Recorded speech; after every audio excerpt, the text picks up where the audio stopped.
News ప్రజలకు ఇచ్చిన హామీలు నెరవేర్చడానికి రాష్ట్ర సర్కారు నిధుల కోసం అష్టకష్టాలు పడాల్సి వస్తోంది. ఖజానాలో నిధుల కటకట తీవ్ర స్థాయిలో ఉంది. పథకాలకు నిధులు విడుదల చేయలేని పరిస్థితి నెలకొంది.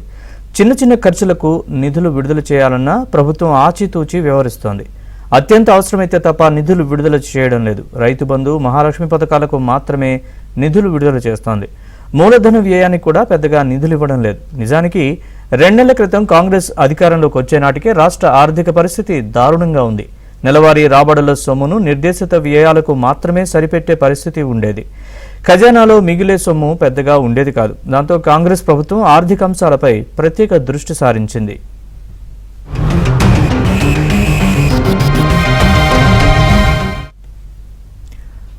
ఆర్థిక పరిస్థితి దృష్ట్యా ప్రభుత్వం ఇటీవల 2024-25 సంవత్సరానికి 2.75 లక్షల కోట్లతో బడ్జెట్ని ప్రవేశపెట్టింది. ప్రస్తుత బడ్జెట్ కంటే 14% మేర తగ్గించి ప్రతిపాదించింది. అంటే ప్రభుత్వం ఖజానా సొమ్ముపై ఎంత నిక్కచ్చిగా వ్యవహరిస్తోందో అర్థం చేసుకోవచ్చు. నిధుల విడుదల విషయంలోనూ అంతే జాగ్రత్త పడుతోంది. గతేడాది డిసెంబర్ నాటికి రాబడులు అప్పుల రూపంలో నెలకు సగటున 17,951 కోట్లు సమకూరాయి. వ్యయాలు కూడా ఇంచుమించు అంతే ఉన్నాయి. వడ్డీ చెల్లింపులు, ఉద్యోగులు, పెన్షనర్ల వేతనాలు, పెన్షన్లు, కొన్ని ప్రత్యేక పథకాల సబ్సిడీ చెల్లింపులు ఉండనే ఉంటాయి.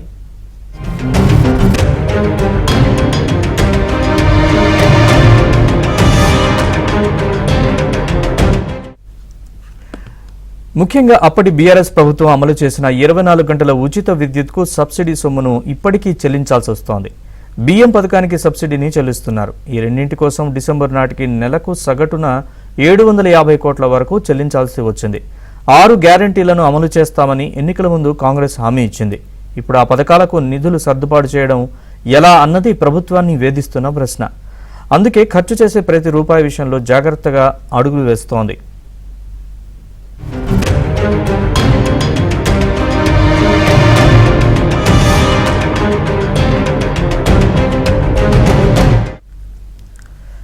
రైతు బంధు పథకం కింద రబీ సీజన్కే 7,500 కోట్లు కావాలి. కానీ ఇప్పటి వరకు 3,426 కోట్లను మాత్రమే రైతుల ఖాతాల్లో జమ చేసింది. పైగా బీఆర్ఎస్ ప్రభుత్వం అమలు చేసిన ఎకరానికి 10,000 స్కీమునే ప్రస్తుతం కొనసాగిస్తోంది. కాంగ్రెస్ దీన్ని 15,000కు పెంచి అమలు చేస్తామని చెప్పింది. నిధుల కటకట కారణంగా ప్రస్తుతం పెంపు జోలికి పోవడం లేదు. దీంతో పాటు బస్సుల్లో మహిళలకు ఉచిత ప్రయాణం కల్పించినందుకు ప్రభుత్వం ఆర్టీసీకి ప్రతి నెల 250 కోట్ల రీఎంబర్స్మెంట్ని ఇవ్వాలి. ఏటా 3,000 కోట్లను చెల్లించాలి.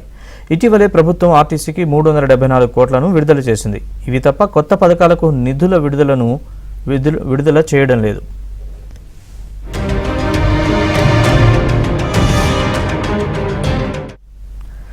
₹500కే గ్యాస్ సిలిండర్, 200 యూనిట్ల లోపు ఉచిత విద్యుత్ పథకాలను త్వరలో ప్రారంభిస్తామని ప్రభుత్వం ప్రకటించింది. సిలిండర్ల పథకానికి ఏటా 1,594 కోట్లు, ఉచిత విద్యుత్ పథకానికి 4,100 కోట్లు అవసరం. ఈ లెక్కన ఈ 2 పథకాలకే నెలకు సుమారు 500 కోట్ల వరకు సర్దాల్సి ఉంటుంది. పథకాలు ప్రారంభం కావాల్సి ఉన్నందున ఇంకా నిధుల విడుదల మొదలు పెట్టలేదు. నిధుల సర్దుబాటుపై మాత్రం ప్రత్యేక దృష్టి సారించింది.